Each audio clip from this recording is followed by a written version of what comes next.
जब हमें पता भी है कि लोग मंडी पर देर से आते हैं, फिर भी हम बकरे लेके सवेरे क्यों पहुंच जाते हैं। दोनों बकरे तो हमने अच्छे रेट में सेल किए, फिर ये बकरी इतनी सस्ती क्यों सेल कर दी। इन सारे सवालों के जवाब मिलेंगे आपको इस छोटे से व्लॉग में। अस्सलाम वालेकुम दोस्तों, आज एक बार फिर हमें कुछ बकरे मंडी लेकर जाने थे।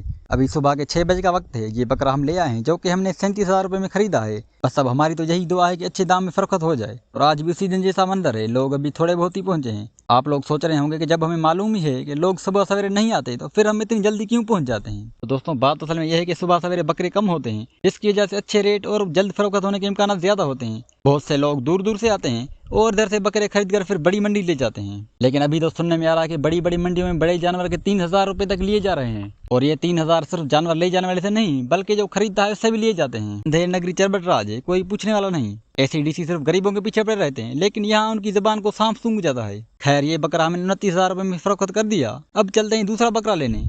गांव पहुंचकर उस बंदे को कॉल की बकरा बाहर लेकर आओ। बकरा कद में छोटा था, बाकी माशाल्लाह अच्छी हालत में था, लेकिन उसका रंग भी कुछ खास नहीं था। मंडी में अच्छे रंग वाले बकरे महंगे फरोख्त होते हैं, खास तौर पर सफेद रंग वाले। खैर, बकरे को हमने मोटरसाइकिल पर बिठाया और चल पड़े अपनी मंजिल की तरफ। अभी रश काफी बढ़ गया है। अभी टाइम तकरीबन सुबह के 7 बज चुके हैं और रश भी काफी बढ़ गया है। काफी सारे जानवर भी आ चुके हैं, जिनमें सिर्फ बकरे ही नहीं बल्कि बकरियां भी हैं। और साथ ही लोग छोटे छोटे बकरे भी ले आए हैं जो कि अगले साल तक तैयार होंगे। और इधर ये हमारा बकरा तो 15 मिनट में ही बिक गया। ये नहीं पूछेंगे कितने में, तो दोस्तों ये 30,000 में फरोख्त हो गया। अब पीछे बस एक आखिरी बकरी रहती है। तो दोस्तों ये है वो बकरी। चेक करें, कद में भी बहुत बड़ी है, देखने में भी सेहतमंद लग रही है। लेकिन एक तो ये उम्र की बड़ी है और दूसरा इसके सींग भी बहुत हद तक घिसे हुए हैं। बकरियां जो किसी दीवार वगैरह के साथ बंधी होती हैं, वो अपने सींग रगड़ रगड़ कर खराब कर देती हैं। इस बकरी पर तो मेरा अंदाजा भी नहीं लग रहा था कि कितने में बेचनी चाहिए। फिर भी हम 30,000 से ऊपर इसकी डिमांड कर रहे थे, लेकिन कोई लेने को तैयार ही नहीं था। लेकिन कहते हैं ना कि चीज बेचनी आना चाहिए, खरीदार हर जगह मिल जाते हैं। हमने भी जैसे तैसे करके 26,000 में ये बकरी का सौदा कर दिया। कद वगैरह में तो बड़ी थी, लेकिन उसकी उम्र भी काफी ज्यादा थी। और जाहिर है जिसने खरीदी है वो भी मुनाफा ही देखेगा।